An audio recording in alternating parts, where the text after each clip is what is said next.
Bonjour, bienvenue dans cette capsule vidéo de la carte interactive du plan de zonage de la ville de Drummondville.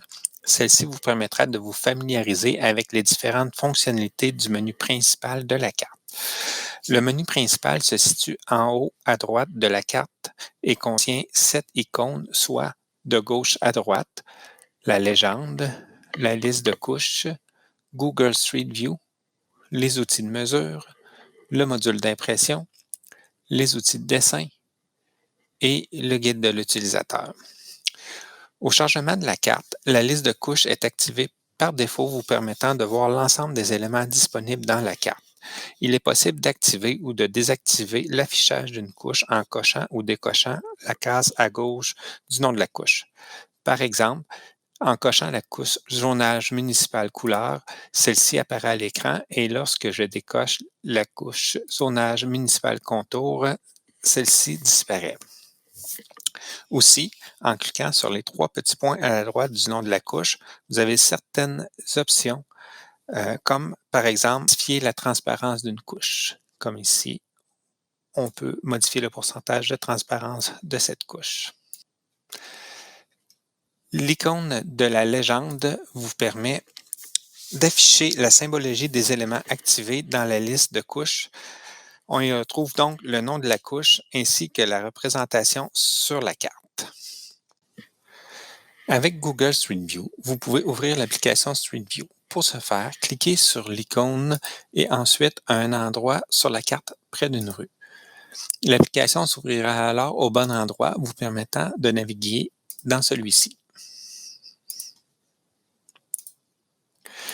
Les outils de mesure sont utilisés afin de calculer une superficie, une distance ou encore d'obtenir les coordonnées géographiques d'un point. Pour ce faire, sélectionnez le type de mesure ainsi que l'unité de mesure voulue. Ensuite, cliquez sur la carte pour débuter la mesure, double-cliquez pour terminer afin d'obtenir la mesure. L'outil d'impression vous permet de préparer la zone de la carte pour l'impression. Vous pouvez ajouter un titre à votre carte. Il y a 4 mises en page différentes et 8 formats de fichiers disponibles. Une fois les options choisies, vous pouvez cliquer sur le bouton « Imprimer ».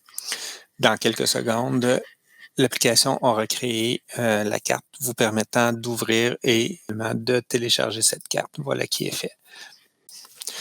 L'outil de dessin vous permet d'ajouter des dessins à la carte. Il y a différents types de dessins, points, lignes, polygones, texte. Une fois le type de dessin choisi, vous avez différentes options, comme par exemple changer la couleur, changer la transparence, afficher la mesure, ainsi que de créer une zone tampon autour de l'élément. Vous pouvez ensuite dessiner les éléments et vous avez les informations qui apparaissent à l'écran.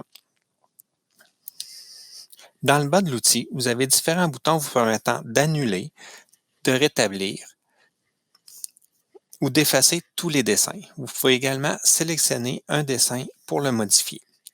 Vous pouvez aussi sauvegarder vos dessins pour une utilisation future ainsi que importer des dessins déjà sauvegardés. Finalement, l'outil d'aide vous permet de consulter le guide de l'utilisateur. Voilà ce qui termine ce tour de menu principal de la carte interactive. Merci d'avoir visualisé cette capsule.